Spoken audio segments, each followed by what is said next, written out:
agradezco la convocatoria que en términos de lo dispuesto en la Constitución Política de los Estados Unidos Mexicanos y de la ley me ha formulado esta soberanía para comparecer como parte del análisis del tercer informe de gobierno del titular del Ejecutivo Federal, el licenciado Enrique Peña Nieto.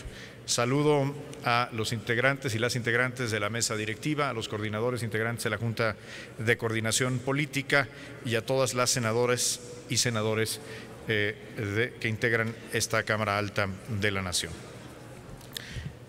En el informe de gobierno y en el mensaje que con dicho motivo dirigió el presidente de la República a la Nación, abundó sobre cifras y algunos resultados de la implementación de las reformas que ha aprobado este Senado de la República en beneficio del país. Quiero iniciar esta intervención refiriéndome a algunos resultados destacados por el presidente de la República, actualizando algunas cifras y abundando también en algunas de ellas. En primer lugar, con respecto a la reforma financiera, una reforma que implicó la modificación de 34 ordenamientos legales y que tiene como objetivo fundamental el que en México exista más crédito y el crédito sea más barato. En primer lugar, hay que destacar que el financiamiento interno del sector privado, el otorgado por la banca comercial, ha crecido de manera importante entre el año 2012 y junio de 2015, al pasar de un 25.7% del Producto Interno Bruto, que era la cifra más baja en América Latina en ese entonces, a ya superar el 30.6% en junio de este año. El financiamiento de la banca comercial ha crecido en el último año con cifras a agosto de 2015 en un 10.6% en términos reales. Es decir, la reforma financiera está cumpliendo el objetivo de que crezca el crédito. El crédito vigente a la vivienda, por ejemplo, está creciendo a una tasa del 9.8% en términos reales, también con cifras a agosto de este año. Con respecto al costo del crédito, la reforma financiera también está rindiendo frutos. Por ejemplo, las tasas de interés a los créditos personales muestran una disminución entre diciembre de 2013 y julio de 2015 de 8.5 puntos porcentuales. Es decir, con la reforma financiera en México estamos observando ya más crédito y más barato.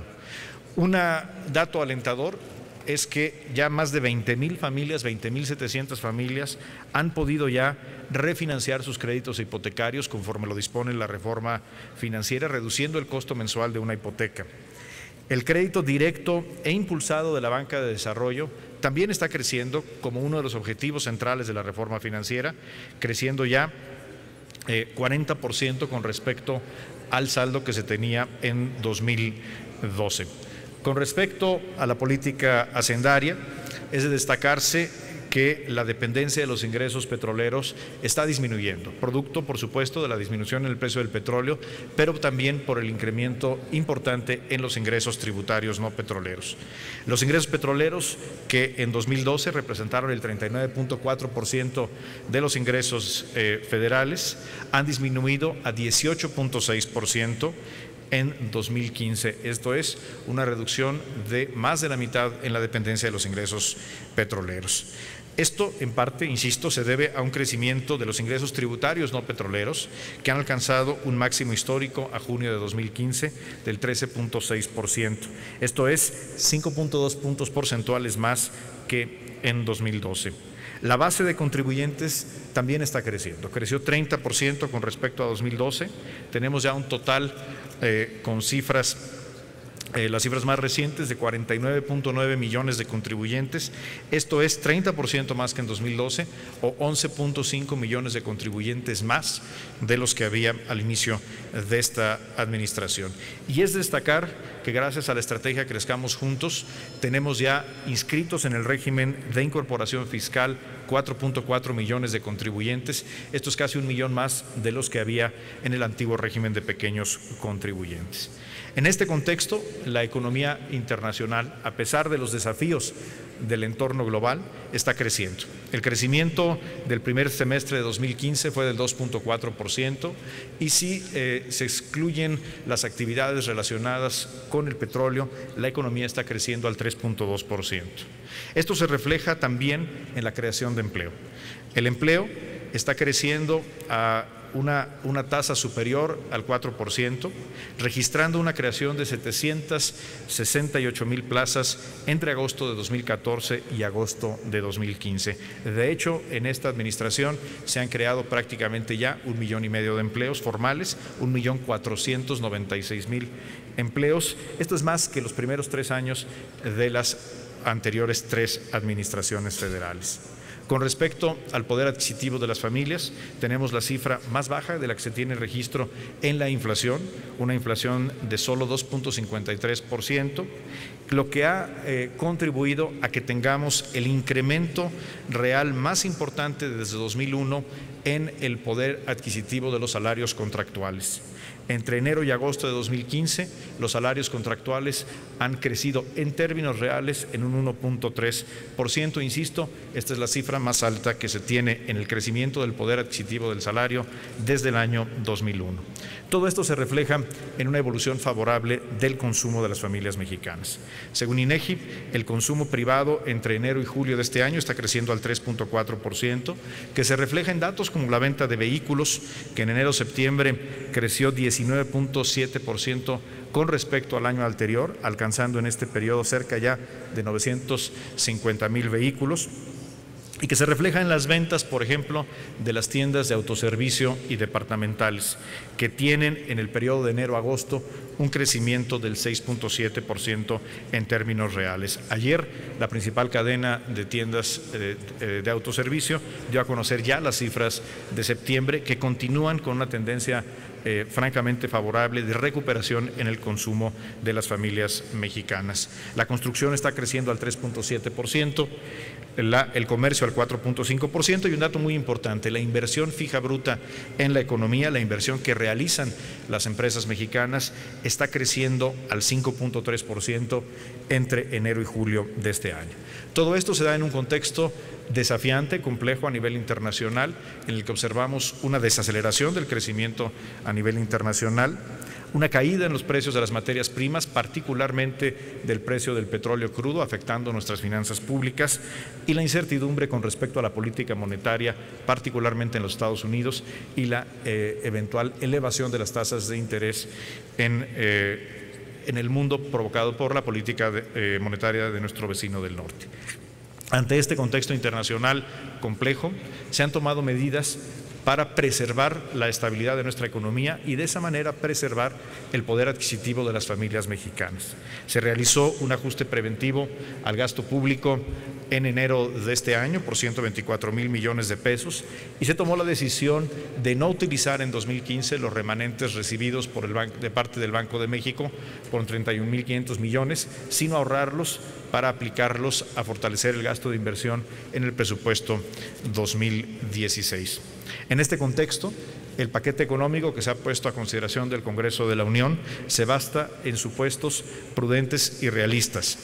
El crecimiento estimado, los valores estimados para el tipo de cambio son plenamente consistentes con las estimaciones del sector privado a la fecha de presentación de las iniciativas a la Cámara de Diputados. Con respecto a la inflación, se utiliza la meta de Banco de México. Y con respecto a las tasas de interés, se prevé un incremento relevante de las tasas de interés producto del ajuste en la política monetaria en los Estados Unidos. Con respecto al precio del petróleo, la estimación no se basa en una proyección, sino en el nivel que ha logrado cubrir ya en los mercados de derivados el gobierno mexicano como parte de una estrategia de mitigación de riesgos que se aplica desde hace más de 12 años. Como parte del paquete económico se propone al Congreso de la Unión disminuir el déficit público y esto se hace no mediante proponer nuevos impuestos o incremento en los impuestos existentes, sino a través de una disminución en el gasto público. La reforma hacendaria significó un cambio muy relevante en las reglas tributarias para nuestro país, en las reglas para tomar decisiones de inversión, de empleo por parte de las empresas, también decisiones de consumo por parte de las familias, y es convicción del Ejecutivo Federal que ahora México necesita estabilidad en materia tributaria. tributaria. Por lo tanto, corresponde a lograr la disminución del déficit público a través de una disminución del gasto público, particularmente del gasto público programable, y esto se ha hecho a partir de una revisión exhaustiva de los diferentes programas y proyectos en el presupuesto, considerando las evaluaciones que realizan instancias externas, como por ejemplo el Coneval y la Auditoría Superior de la Federación. Así se privilegia en la propuesta de gasto público que habrá de estudiar y en su caso aprobar la Cámara de Diputados, se privilegian los programas que según Coneval contribuyen de manera prioritaria a la disminución de carencias sociales y al acceso a los derechos fundamentales de los mexicanos. En el paquete económico también se proponen diversas medidas para promover el ahorro y la inversión. Destaco aquí 3 de ellas.